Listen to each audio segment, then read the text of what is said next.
Pues ya estamos aquí en nuestro análisis en perspectiva para seguir hablando del tema de la semana que, como usted sabe, son las elecciones en los Estados Unidos de Norteamérica. Hazel, quizá lo primero que hay que hacer es ayudarme también a mí a ubicarnos en qué momento estamos del proceso electoral en los Estados Unidos. Mira, es un proceso muy temprano, todavía estamos en la etapa de las precampañas como precandidatos. El Partido Republicano, por un lado, se está organizando, tiene un buen número de candidatos. Estoy impresionado, hoy los leí en la mañana y decía, bueno, son muchos candidatos. Sí. La verdad, yo creo que solamente hay 5 que son fuertes, que de todas maneras son muchos candidatos. Y por el otro lado está el Partido Demócrata, que hasta ahora tiene 2 candidatos fuertes, un posible tercero, que puede ser Joe Biden, si es que decide sumarse a la campaña. ¿Qué vamos a encontrar ahorita? Vamos a encontrar una política estadounidense muy polarizada. Cuando uno ve los discursos y los debates de los republicanos, hablan de un país y los demócratas hablan de otro. Casi no coinciden en nada de la agenda, y cuando se les hacen o cuando se hace posicionamiento sobre el mismo tema, varía muchísimo. Este es el momento de más polarización, porque a quien están apelando es al electorado republicano y al electorado demócrata, que es quien va a votar por quien quieren que sea su candidato. A ver, hacemos una pausa acá y un elemento más de los tiempos, más lo que quieras agregar. Nos dice Hazel, estamos muy al inicio, estamos todavía, digamos, atestiguando lo que son las precandidaturas de los 2 grandes partidos políticos. ¿Qué sigue, Sergio? ¿Qué sigue en tiempos? Claro, creo que, lo que dice Hazel es muy cierto, falta muchísimo tiempo para que esto empiece a tomar realmente forma, y es importante no irnos con las apariencias. Sí, no pensar que ya estamos en campañas. He leído mucha gente haciendo a Trump prácticamente el candidato republicano. Falta tanto, está tan disperso el voto republicano que puede pasar cualquier cosa, una vez que ahora sí los republicanos empiecen a votar en las elecciones primarias. Hacia allá es hacia donde tendríamos que apuntar. ¿Que para cuándo será esto más o menos? Bueno, principios del siguiente año. Ok. Y por el otro lado también Hillary se ve como la candidata inevitable.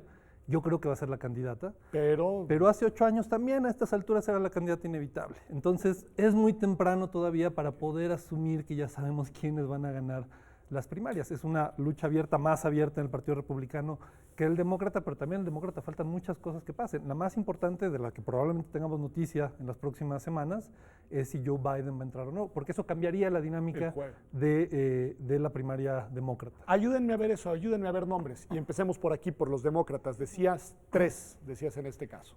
Si puedo agregar una cosita lo que más, quieras más, agregar y tal. ¿En qué es importante este momento? En la recaudación de fondos. Okay. Creo que este es el momento, como ustedes saben, las elecciones en Estados Unidos solo se financian en un 1% con financiamiento público.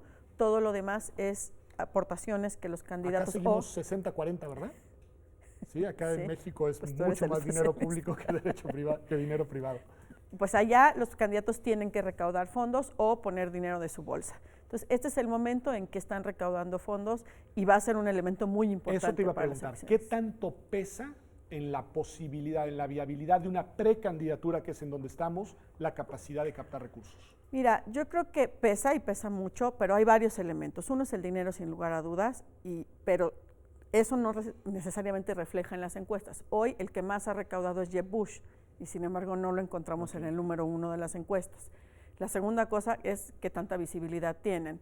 Obviamente Donald Trump y Hillary Clinton son los que más visibilidad tienen. Joe Biden, si llega a añadirse a la campaña, pues será el tercero que tiene más visibilidad. La tercera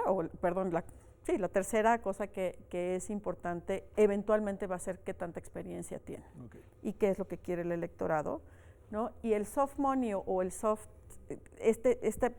darte la vuelta no nada más a lo que te aporta, sino a lo que ya traes. Que otra vez, Hillary Clinton y Donald Trump son los que ya traen un conocimiento de la gente. El posicionamiento y demás será importante, pero eso será, como dice Sergio, hasta la primera semana de febrero, cuando son las 2 primeras primarias, que son en Iowa y en New Hampshire, que bueno, se supone que también son importantes porque, como decimos en México, el que pega primero pega dos veces. Y ahí se puede ir construyendo una imagen de ganador. Así es. Ahora, para ver este tema de los nombres, ¿les parece que vamos viendo, digamos, por grupos? Pues me quiero detener en algunos segundos, en algunos personajes. Decía, y supongo que estarás de acuerdo, 3 por el lado demócrata, asumo que son Hillary, asumo que es el señor Bush, y asumo que... Sanders. Sanders, perdón. y Biden. Y Biden. Bush lo dejamos ya fuera. Está Bush es republicano. republicano. Discúlpenme los dos. Entonces dices Sanders también. Sanders que tiene una postura además interesante porque es quien está más del lado más de izquierda, digamos, en su discurso, ¿no? Sí, la candidatura de Sanders sin duda es muy interesante. A diferencia de Barack Obama hace 8 años, no es un desconocido para la política americana, es un desconocido en las encuestas en algunas regiones, ¿no? Ahí tiene todavía algún espacio donde probablemente pueda crecer, pero es un viejo político americano que siempre ha tenido una postura más a la izquierda del Partido Demócrata. De hecho, él ha estado en el Congreso como independiente durante muchísimo tiempo y ahora está compitiendo por ¿Y la está candidatura teniendo demócrata. peso? Es decir, ¿es alguien a quien hay que voltear a ver? Yo creo que Sanders, me parece difícil que vaya a lograr ganar la candidatura a Hillary. Van a pasar un montón de cosas de aquí en adelante, pero tiene algunas ventajas. La primera ventaja es que tiene un discurso, primero, llamativo con ciertos sectores de la población. Ha logrado arrastrar a mucha gente a su campaña. Otra ventaja que tiene es que la primera elección primaria importante es en New Hampshire Y ahí él tiene fuerza, digamos, es del estado vecino, digamos, en términos de organización, de reconocimiento de nombre, etcétera, puede ganar New Hampshire. Y lo interesante aquí es que siempre las primarias generan su propia dinámica y los que ganan las primeras suelen empezar a repuntar en las que siguen. Entonces ahí puede ser el que pega primero pega 2 veces. Y Eso si le puede dar Biden no espacio. se sube al barco, entonces lo verían ustedes en 2, lo verían, digamos, una parejera Hillary Sanders. Claro, es que esa es la otra parte que iba a comentar. Si entra Biden, el asunto es a quién le va a quitar votos Biden. Y lo más seguro es que se los quite a Hillary. Lo que haría una entrada de Biden a la competencia es hacer más competitiva esta elección, esta elección con 3 candidatos. Biden ya está en las encuestas, ya todo el mundo lo está metiendo en las encuestas. Sin embargo, me imagino que los resultados de Biden en las encuestas van a cambiar cuando él diga sí quiero ser candidato, a pesar de que ahorita ya lo estén metiendo. ¿Y ven probable que diga sí quiero ser candidato? Pues no sé, creo que lo podremos saber el siguiente sábado. Hay un evento importante que es esta Jefferson Jackson Dinner, en donde es un evento de recaudación de fondos y van los principales candidatos. Biden no ha dicho si va o no va. Yo creo que está esperando la comparecencia de Hillary en el Congreso el próximo jueves sobre los ataques en Benghazi para ver qué tanto le pega, y qué tanto se refleja en la opinión pública, ¿no? Y si puedo agregar algo sobre Sanders, creo que una cosa que va a ser interesante de ver, no sé si va a ser lo que le va a ayudar o no, es que Sanders hasta ahora es el candidato que más donativos ha tenido a partir de aportaciones pequeñas. En este tema de los dineros es el que Así está es. levantando apoyos más, Chiquitos, digamos, exacto, del ¿no? electorado, podríamos decir. Obama en 2008 tuvo mucho dinero a partir de donaciones de $5. O sea, es un Sanders, fenómeno que podría algo así. ser algún Sin embargo, tipo de- Obama en el 2012 se movió ya a los super PACs.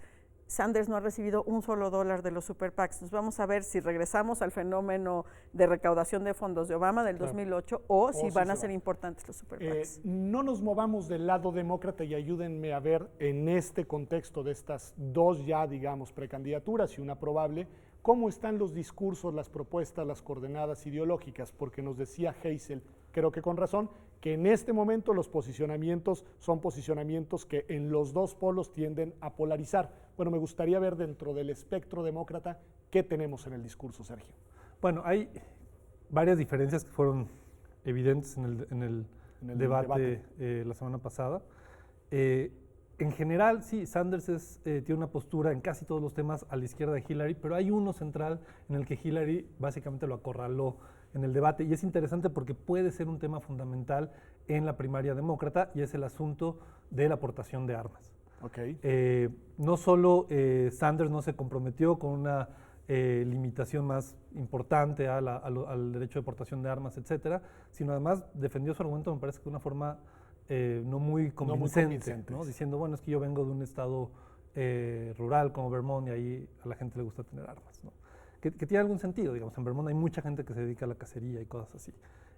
Sin embargo, ahí me parece que esa es una de las debilidades del discurso de Sanders, porque en ese tema claramente Y tú dirías, quedó, este es un tema que se va a colocar en y la es agenda un tema en la primaria, al que me menos. parece que se está colocando, y lo están colocando los hechos en Estados Unidos de los últimos terribles meses, hechos de los últimos meses. sin duda. Entonces, a pesar de que en términos de política económica, de política educativa, en muchos temas está más a la izquierda y tal vez pudiera ganar muchos más adeptos dentro del Partido Demócrata, ese tema puede ser la llave de Hillary para frenar esa rebelión por la izquierda que está teniendo con la candidatura de Sanders. El tema migratorio en las propuestas de los tres Mira, yo creo posibles que es el candidatos segundo demócratas. tema que le puede pesar a Sanders, porque cuando era senador votó en contra de la reforma migratoria. Entonces, sin lugar a dudas, es un viejo político que tiene mucha experiencia, que tiene algo de reconocimiento a nivel nacional, pero él no se identifica con el voto hispano o con los migrantes, y entonces creo que eso le puede...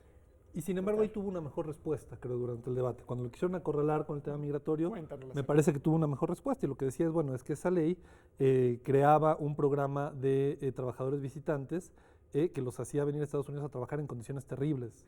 Ese fue su argumento, y por lo tanto yo no podía votar a favor. Decía, quizá hubiera ido con la ley si hubiera sido una ley más protectora y no solo una ley. Exacto. Ahí me parece que tuvo una defensa más convincente. En el tema de armas es donde me parece que fue muy poco convincente. ¿Estás de acuerdo, Hazel? ¿Algún punto sobre esto más de distinción? Le han tratado de hacer preguntas sobre el tema migratorio y no ha podido contestar bien. Yo siento que va a tener un largo camino hasta poder responder de qué lado está, y que los hispanos, que van a ser un voto importante, se puedan identificar con él. Hillary ha tenido un poco de problema con los hispanos, sin embargo ya visitó Texas, que es importante, digamos, no por el tema de que voten por ella, sino por el tema del voto hispano, y dijo, no soy la Hillary, soy su Hillary. Entonces creo que está mucho más cercana, digamos, que va a ser importante, ¿no? El tema de género, Hazel, te lo pregunto a ti, no porque seas mujer, sino porque estamos en el punto, ¿pesa o no pesa en la definición de la candidatura demócrata, más allá de la elección general? Yo creo que pesa poco.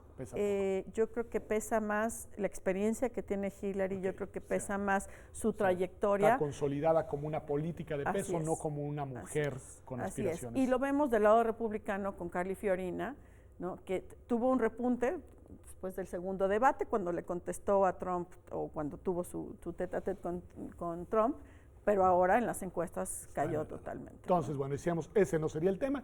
Hay dos temas sustantivos relevantes en esta definición demócrata. Me parece muy interesante el tema de armas, porque me parece que es un tema que ha venido ganando espacio en la opinión pública y sobre el cual además el presidente Obama ha tenido posturas claras al respecto a la luz de estos eventos. Pero vámonos al otro lado, pasemos a la derecha y veamos, ahí me decían 5 posibles candidatos, o bueno, 5 aspirantes con posibilidades a la candidatura del lado republicano.